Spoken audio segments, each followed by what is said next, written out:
Welcome to Family Friday. I've been applying the ideas of Ephesians chapter 4 through 5 to husbands, wives, and families. In verses 25 through 27 of chapter 4, the biblical writer warns against the corrupting influences of anger and falsehood. Then in the next couple of verses, he establishes the standard of behavior and speech for believers. Take a listen to this. Thieves must give up stealing.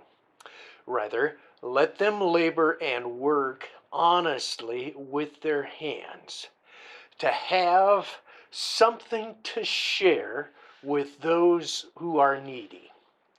Let no evil talk come out of your mouths, but only what is useful for building up as there is need, so that your words may give grace to those who hear.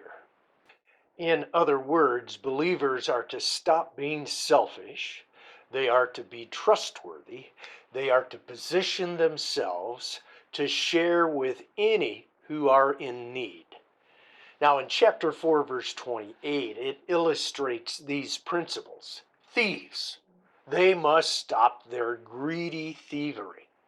They must earn honest wages, and they are to earn and save enough to be able to share with others who are in need. Now, the standards for speech among believers are the same. Selfish speaking must cease, and our speech ought to be honest, gentle, and helpful.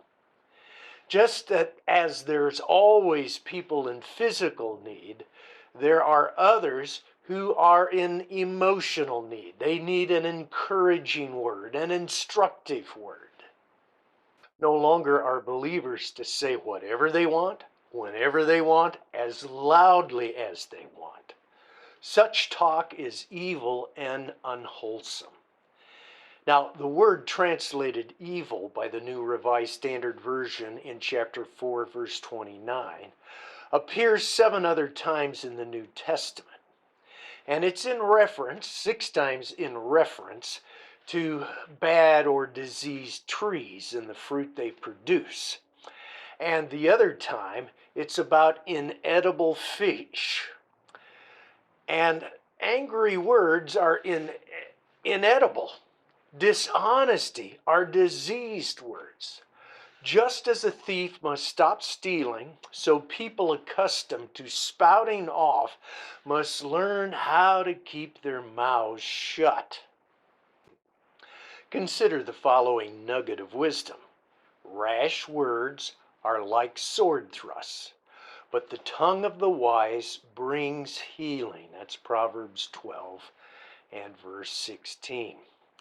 Jesus warns, I tell you, on the day of judgment, you will have to give an account for every careless word that you utter. That's Matthew 12, verse 36. Well, instead of belittling your spouse or your kids or your parents, give thought as to how you can motivate them to be the person God desires them to become.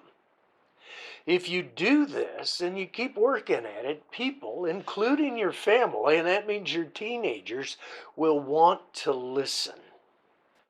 Until next time, listen to how you talk. Reread what you post. Be Christ-like in your words.